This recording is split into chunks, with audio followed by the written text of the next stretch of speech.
कि नून लीग का प्रोग्राम तो बढ़ गया है, ठीक है, और आज उनके अंदर एक इश्तियाल पाया जाता है। हम कोशिश कर रहे हैं कि और अता तारड़ साहब जहां भी जा रहे हैं वोट मांगने के लिए, लोग उनके मुंह के ऊपर। तो क्या आप लोग मैच हराने के करीब पहुंच गए हैं?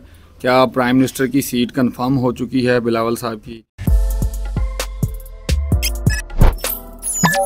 अस्सलाम वालेकुम नाज़रीन, मैं हूं रितल चौधरी और इस वक्त देख रहे हैं आप मेरे ऑफिशियल चैनल हल्का 127। जो टफ़ टाइम दिया जा रहा है पाकिस्तान के हलकों में, सबसे नंबर 1 पे है सईद अली कासिम गिलानी, जो कि डिजिटल मीडिया को डील कर रहे हैं। लेकिन आज जो है पता नहीं ये लाहौर में आए हुए थे, इनको देखने के लिए अता तारड़ साहब आए या कोई गुर सीखने के लिए आए, क्योंकि पीपल्स पार्टी ने झंडे गाड़ लिए हैं लाहौर में। पूछते हैं इन्हीं की ज़बानी। अस्सलाम वालेकुम। वालेकुम अस्सलाम सर, पहले तो आपका बहुत शुक्रिया, आपने कीमती वक्त दिया। Thank you.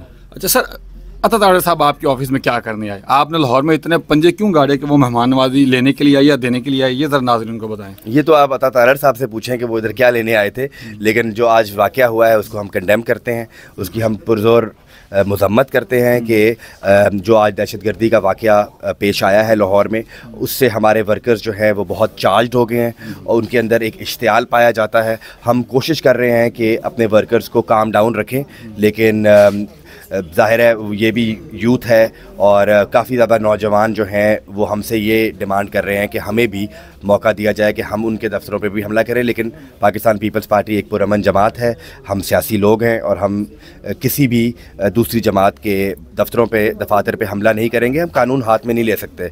जो अता तारड़ ने आज हरकत की है वो उन्होंने एक दहशतगर्दी का वाक़या किया है और पीपल्स पार्टी जो है वो हमेशा से दहशतगर्दी का निशाना बनती रही है।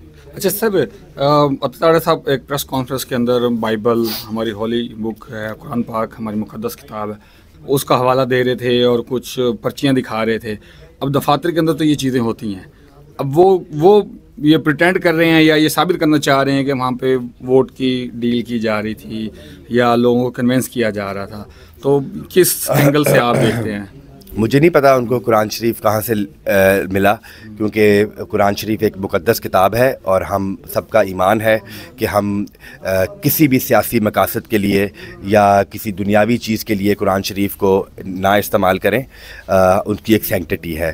तो अता तारड़ साहब क्योंकि एक ऐसे इंसान हैं जिनको शायद कुरान शरीफ की अहमियत का नहीं पता था कि वो एक झूठ के ऊपर अपनी सियासत करना चाह रहे हैं। दूसरा सवाल आपने जो किया रिगार्डिंग ये जो हमारा इलेक्शन ऑफिस है, तो हमारा इलेक्शन ऑफिस आज आपको पता है इलेक्शन में 4 दिन रह गए हैं, तो हर कैंपेन ख़त्म हो गई है। लोगों ने अपना जहन बना लिया है कि वो पाकिस्तान पीपल्स पार्टी को वोट दे रहे हैं और अता तारड़ साहब जहाँ भी जा रहे हैं वोट मांगने के लिए, लोग उनके मुंह के ऊपर दरवाज़ा बंद करते हैं। अच्छा सर, पीटीआई के बहुत सारे जो कारकुन हैं उनका शिकवा है कि जमहूरियत के लिए पीपल्स पार्टी ने जितनी कुर्बानी दी है वो आज तक पाकिस्तान की तारीख में किसी सियासी जमात ने नहीं दी।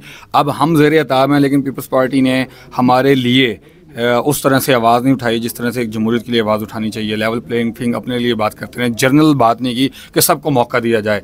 नहीं, बिलावल भुट्टो ज़रदारी ने अपने लिए, ना सिर्फ अपने लिए लेवल प्लेइंग फील्ड मांगी, बल्कि उन्होंने तो सब जमातों के लिए लेवल प्लेइंग फील्ड मांगी। और जहाँ तक उनके बयानात की आप बात कर रहे हैं, तो आप उनका बयानात सुने।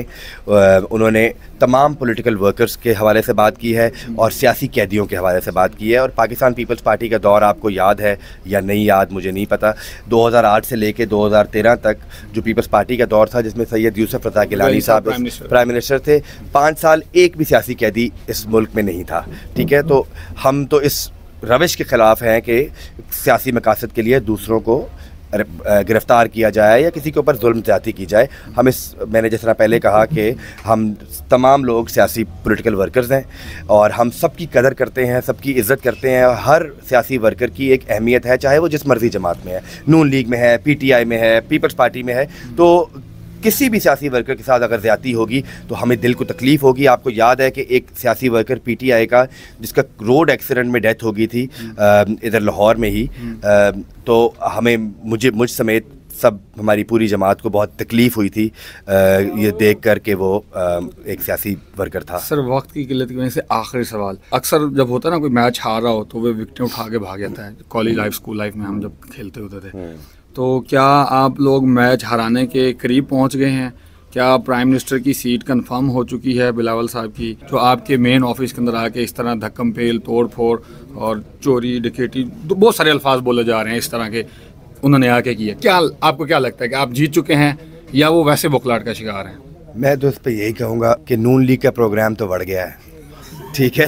और आज तो वो 8 तारीख को लाहौर की जो आवाम है ना, वो उनको बताएगी इंशाल्लाह ताला। जी, नून लीग का प्रोग्राम तो बढ़ गया है, 8 तारीख को पता चलेगा कि क्यों कर कैसे हुआ। मुझे इजाज़त दीजिए, बहुत शुक्रिया, अल्लाह हाफिज़।